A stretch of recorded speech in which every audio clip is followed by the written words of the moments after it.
Bon, je vais revenir dans cette nouvelle éditoriale pour l'insoumission sur les conditions d'un déconfinement, même partiel, pour le 11 mai.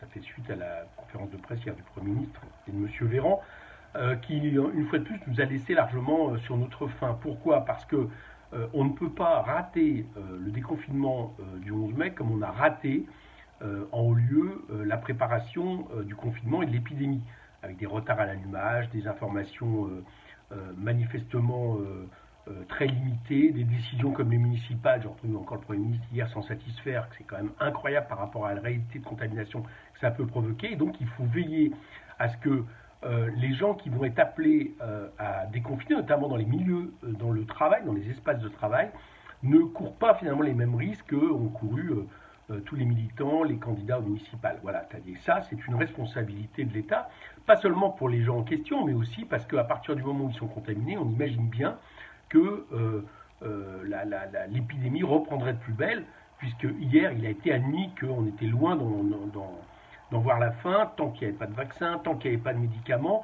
et que même la mauvaise nouvelle, c'est qu'on ne sait même pas si quelqu'un qui a eu le coronavirus est réellement immunisé pour la suite. Donc, il y a plusieurs questions essentielles. Et pour l'instant, ce qui m'inquiète, c'est que j'ai l'impression que le chef de l'État a décidé du 11 mai, a donné la patate chaude au Premier ministre, plus sur des critères économiques, de rivalité notamment avec l'Allemagne qui reprend, économique avec l'Allemagne qui reprend, elle, le 4 mai, plutôt que sur, j'allais dire, des conditions objectives sanitaires et au point de vue santé qui permettent de se dire que on recommence, on déconfine partiellement sans mettre en danger toute la population française, et notamment tous nos soignants et toutes les capacités de l'hôpital.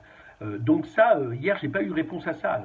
D'ailleurs, le Premier ministre, à un moment donné, dit, voilà, le chef de l'État nous a confié une mission, bah, on va faire au mieux qu'on peut, à peu près ce qu'il a dit. Moi, ça me rassure pas. Donc je voudrais répéter, à mon avis, quelles sont les conditions d'un déconfinement partiel qui ne soit pas une rechute en enfer, je dirais.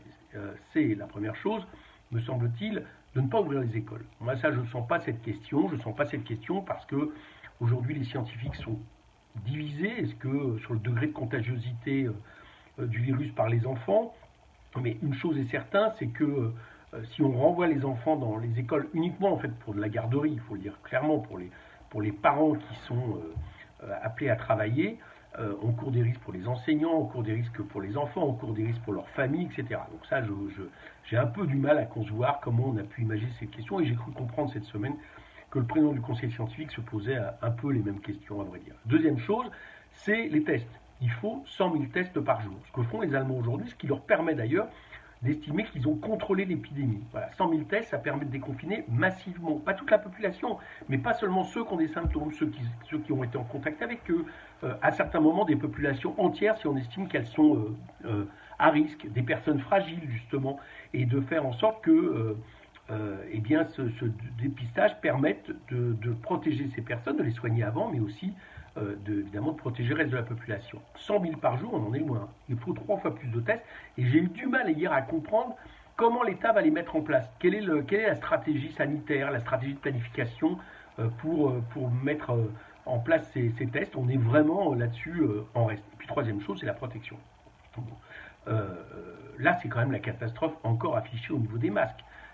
On s'aperçoit que la production n'a augmenté que de 4 millions, on est passé de 3 à 8 millions pardon, en 3 mois, alors que les Marocains en produisent 21 millions par semaine. C'est véritablement le scandale des masques qui continue, avec, me semble-t-il, encore un État qui est incapable d'agir en termes de planification, qui compte plus sur les initiatives individuelles, la débrouille, les collectivités, les entreprises, plutôt que sur lui-même, ce qui pose d'ailleurs en plus un problème d'égalité d'accès à ces masques. Alors on a compris que c'est finalement les masques grand public qui serviront à tout le monde, mais au moins ces masques grand public, il faut se garantir que tout le monde en ait, enfin tous les gens appelés à sortir.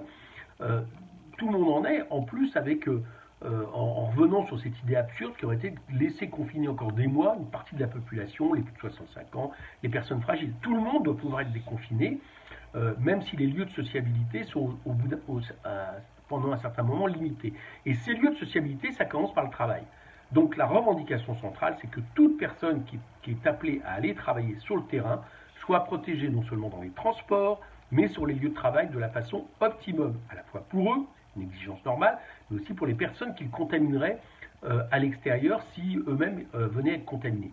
Donc ça, c'est une revendication qu'on pourrait par exemple porter tous ensemble, les syndicats, les associations, les mouvements politiques, lors d'une manifestation en ligne le 1er mai, voire sur les balcons, les fenêtres, un masque par travailleur et aux travailleurs eux-mêmes de définir dans chaque entreprise quel est le degré de protection dont ils ont besoin et en deçà de cette protection, eh bien, d'exercer finalement un droit de retrait qui serait étendu du public ou des entreprises publiques vers tout le privé. Voilà, ça c'est une exigence absolument nécessaire et tant qu'on n'y arrive pas, je ne vois pas comment les gens peuvent être appelés à retourner au travail de manière massive parce que ça pourrait être à la fois terrible pour eux, mais à la fois terrible pour la population tout entière.